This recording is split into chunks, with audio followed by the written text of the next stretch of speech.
দেশসেরা ও নামকরা সকল public university like Dhaka university, Khulna university, Rajshahi, Chittagong, BUP, SUST, JUST, Jagannath, Jahangirnagar, even BUET, KUET, CUET, এই সকল পাবলিক ইউনিভার্সিটির চান্স পেতে সেরা 10টি উপায়। এই সেরা 10টি উপায় শুধু জানলে হবে না, তোমাকে মানতে হবে। এবং তোমাদের যাদের স্বপ্ন পাবলিকান হওয়া, শুধুমাত্র তারাই এই লেকচারটি শুরু থেকে শেষ পর্যন্ত প্রত্যেকটা কি পয়েন্ট অবশ্যই নোট ডাউন করার চেষ্টা করবা এবং বোঝার চেষ্টা করবা। এভাবেই প্রিপারেশন নিলে তুমিও পাবলিকান হবে ইনশাল্লাহ। আচ্ছা, সো ফার্স্ট অফ অল হচ্ছে question bank solution. Yes, question bank হচ্ছে তোমার রণক্ষেত্র বা যুদ্ধক্ষেত্রের মতো। দেখো, অ্যাডমিশন এটা কিন্তু একটা যুদ্ধ। সো তুমি যদি যুদ্ধক্ষেত্রে যাও, তুমি যদি যুদ্ধক্ষেত্র বা রণক্ষেত্রটা কেমন হবে সেটা যদি না বুঝতে পারো, তাহলে কিন্তু অবশ্যই তুমি যুদ্ধে পরাজয় বরণ করতে হবে, অর্থাৎ জয় লাভ করতে পারবা না বা চান্স পাবো না। সেটা কেমন? ধরো তুমি ঢাকা ইউনিভার্সিটি বি ইউনিট বা খুলনা ইউনিভার্সিটি সি ইউনিটে ভর্তি পরীক্ষা দিবা, বা হচ্ছে রাজশাহী ইউনিভার্সিটি ইউনিট বা চট্টগ্রামে হচ্ছে তোমার ডি ইউনিটে, তাহলে তুমি জানো না যে খুলনা ইউনিভার্সিটি সি ইউনিটে কোন ধরনের বা কোন প্যাটার্নে তোমার প্রশ্ন আসে। ঠিক আছে? আবার কি ঢাকা ইউনিভার্সিটি তোমার মূল বই অর্থাৎ বোর্ড বই কিন্তু তোমার ফলো করে, অর্থাৎ এখান থেকে কিন্তু অনেক কোয়েশ্চেন আসে। ঠিক আছে? সো এগুলো তোমাকে আইডেন্টিফাই করতে হবে এবং অবশ্যই একটা কোয়েশ্চেন ব্যাংক কিনে সেটা সলিউশন করতে হবে, অর্থাৎ প্রিভিয়াস ইয়ারের কোয়েশ্চেনগুলো অবশ্যই সলিউশন করতে হবে। দেন নাম্বার 2, সেটা হচ্ছে তোমার বেসিক কনসেপ্ট ক্লিয়ার। আচ্ছা, এটা কেমন? দেখো, তুমি এই যে কোয়েশ্চেন ব্যাংক কিনলা এবং সলিউশন করলা, তাহলে তোমাকে বুঝতে হবে আচ্ছা আমার হচ্ছে খুলনা ইউনিভার্সিটি সি ইউনিটে তোমার ইংলিশ লিটারেচার খুবই গুরুত্বপূর্ণ, আবার তোমার ঢাকা ইউনিভার্সিটি বোর্ড বই গুরুত্বপূর্ণ।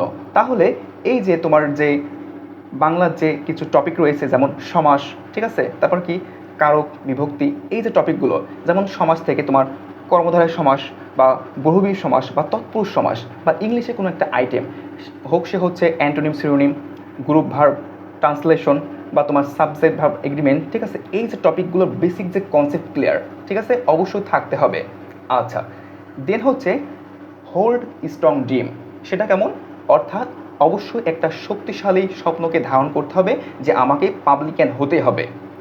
এরম স্বপ্ন হওয়া যাবে না এইরকম যে আচ্ছা পরীক্ষা দেওয়ার দরকার দিই, হলেও মানে আল্লাহ যদি মানে নসিবেত হই বা যিনি আমাকে জন্ম দিয়েছে তিনি যদি আমার ভাগ্যে রাখে ইনশাল্লাহ হবে।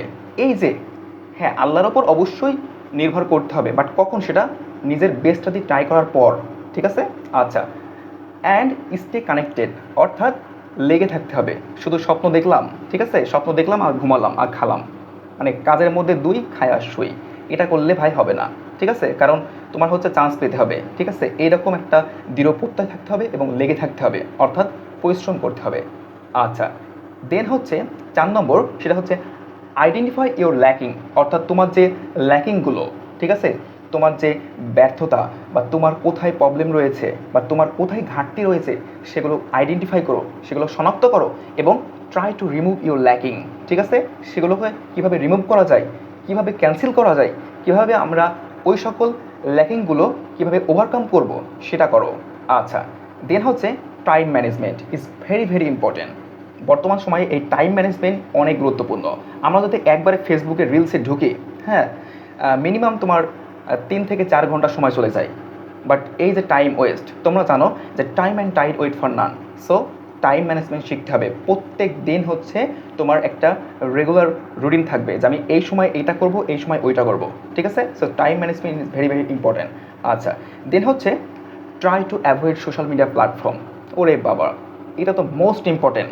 Try to avoid social media platform like Facebook, YouTube, Instagram, তারপর কি তোমার ইমো, হোয়াটসঅ্যাপ, মেসেঞ্জার, এই সকল প্ল্যাটফর্ম এখন তো আমরা প্রায় 24 ঘন্টার মধ্যে প্রায় 20 ঘন্টা এখানে ঢেলি, মানে কি এখানে ব্যয় করি। কেমন করে? মেসেঞ্জারে গার্লফ্রেন্ড বয়ফ্রেন্ড রাতের পর রাত জেগে কথা বলছে, জানো ফানু খাইছো ঠাইছো। তো এরকম ভাই তুমি যদি চান্স না পাও, এরকম জানো ফানো কেউ থাকবে না, বুঝছো? সো আগে চান্স পাও, তারপরে ওইসব জানো ফানো বলো, খাইছো মাইছো কিনা, ওই সকল অনেক টাইম পাবা। পাবলিকান যখন হবা, তুমি যখন ঢাবিয়ান হবা বা রাবিয়ান হবা বা খুবিয়ান হবা বা বুয়েটে চান্স পাবা, তখন এই সকল মানে আরও এর থেকে বেটার পাবা, মানে বেটার নয় বেস্ট পাবা। তখন মনে হবে যে আরে আল্লাহ, মানে কার সাথে কথা বলতাম আমি বা কাকে আমি সময় দিতাম। ঠিক আছে? মানে নিজেকেই গিল্টি ফিল হবে বা নিজেকেই খ্যাত মনে হবে।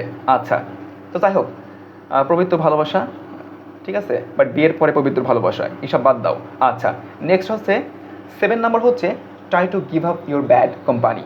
Most important. দেখো বর্তমান সময়ে তোমার কিছু বন্ধুবান্ধব রয়েছে না, যারা সিগারেট খায় অর্থাৎ স্মোকিং করে, আবার হচ্ছে অনেক ধরনের ব্যাড হ্যাবিট রয়েছে তাদের। এই সকল বন্ধু বান্ধবীর সাথে কিন্তু তোমাদের মেশা যাবে না, অর্থাৎ ট্রাই টু গিভ আপ, অর্থাৎ ত্যাগ করতে হবে কাদের, যে ইওর ব্যাড কোম্পানি, তোমার যে খারাপ বন্ধু বান্ধব রয়েছে তাদেরকে অবশ্যই ত্যাগ করতে হবে, ঠিক আছে? কারণ কি সঙ্গ দেশে লোহা পাশে, একটা কথা আছে। আচ্ছা, নেক্সট 8 নম্বর হচ্ছে work smart, not work hard. আমি আমার স্টুডেন্টকে সবসময় বলি যে বনের যে গাধা সে সবসময় খেটেই যায়, ঠিক আছে? মানে বনের গাধা সবসময় খেটেই যায়, পরিশ্রম করেই যায়, বাট তোমাকে রয়্যাল বেঙ্গল টাইগার, ঠিক আছে, ঝোপ বুঝে কোপ মারতে হবে, ঠিক আছে? রয়্যাল বেঙ্গল টাইগার যেমন ওত পেতে থাকে কখন শিকারে আসবে, আমি একদম এক লাফে, ঠিক আছে, অর্থাৎ ঝোপ বুঝে কোপ মারা, তেমনইভাবে তোমাকে work smart, not work hard, ঠিক আছে? Work smart. আচ্ছা, and stay connected with almighty Allah and creator, অর্থাৎ যার যার সৃষ্টিকর্তা, যেমন ইসলাম ধর্মের আল্লাহ, ঠিক আছে? সো যার যার সৃষ্টিকর্তার ওপর অবশ্যই বিশ্বাস রাখতে হবে এবং যার যার তোমার ধর্ম রয়েছে সেগুলো পালন করতে হবে। যেমন মুসলমানদের হচ্ছে নামাজ, অবশ্যই এটা নামাজ আদায় করবা, নামাজের দাওয়াত দিলাম সবাইকে। যারা এখনও নামাজ আদায় করো না 5 ওয়াক্ত নামাজ, অবশ্যই হচ্ছে তারা মেয়েরা আসো, পর্দা করবা, এইসব ধর্ম পালন করবা। শুধুমাত্র এই জন্য নয়, অর্থাৎ পাবলিকান হওয়ার জন্য নয়, এটা হচ্ছে তোমার পরকালের জন্য, বুঝছো? শুধুমাত্র ইহকালের জন্য নয়। আচ্ছা, আর এটা করলে দেখবা, ধর্ম পালন করলে, যারা ইসলাম ধর্মের নামাজ পড়ো বা পর্দা করো বা ভালো কাজ করো, দেখবা হচ্ছে মন মাইন্ড ফ্রেশ থাকে, দেখবা না? ট্রাই করে, হ্যাঁ, তাহাজ্জুদের নামাজ পড়বা রাত 3টা বা 2:45 উঠে, দেখবা কেমন ফিলিংস হয়, ঠিক আছে? ট্রাই করবা। আচ্ছা, number 9, try to stop bad habit. Bad habit বলতে আমি আর নাই বললাম, হ্যাঁ, রাতের অন্ধকারে কেউ নাই, রুমের জানালা বন্ধ করে কেউ নাই, বাট আল্লাহ কিন্তু দেখছে, বুঝছো? মানে হচ্ছে কত ধরনের খারাপ কাজ আমরা করি। And do physical exercise. যারা এইসব ব্যাড হ্যাবিট করছো তারা অবশ্যই ট্রাই টু স্টপ করো, থামাও, অনেক হয়েছে, আর নয়, ব্যাক টু ইয়োর লর্ড, আল্লাহর পথে ফিরে আসো এবং ডু ফিজিক্যাল এক্সারসাইজ। অর্থাৎ এই যে তোমার হচ্ছে যে ব্যাড হ্যাবিট, এগুলো কিন্তু দেখবা যখন আমরা খারাপ কাজ করি তখন কিন্তু আমাদের চেহারার একদম 12টা বেজে যায়। সো ভালো করে ফিজিক্যাল এক্সারসাইজ করো এবং ভালো করে ফুড খাও, খাবার খাও ভালো মন্দ, যেমন কালোজিরা, মধু, হ্যাঁ, তারপর হচ্ছে আরও আছে চীনাবাদাম, এইগুলো ভালো করে খাও, একটা রুটিন মেনটেন করো, ইনশাল্লাহ আগের মতন তুমি হচ্ছে কী বলবো, হিরো হয়ে যাবা, আর মেয়েরা অবশ্যই পরি হয়ে যাবা। আচ্ছা, দেন হচ্ছে রিড রেগুলার। একজনা পড়ে, মনে করো হিরো আলম বা সলিমউদ্দিন, করিমউদ্দিন বা সকিনা একদিন পড়ছে আর বাকি 10 দিন খোঁজ নাই, এটা ভাই করা যাবে না। অর্থাৎ পড়ো রেগুলার, নিয়মিত পড়তে হবে ভাই। একদিন পড়লা আর 7 দিন পড়লাম না, দরকার নাই ওই রকম পড়া, ঠিক আছে? তুমি একদিন 5 ঘন্টা পড়ো, সমস্যা নাই, বাট এটা যেন রেগুলার হয়, অর্থাৎ 5 7 35 সপ্তাহে যেন 35 ঘন্টা পড়াশোনা হয়, বুঝছো? আচ্ছা, try to know new things everyday, অর্থাৎ প্রতিনিয়ত তোমার জানতে হবে নতুন কিছু, বুঝছো?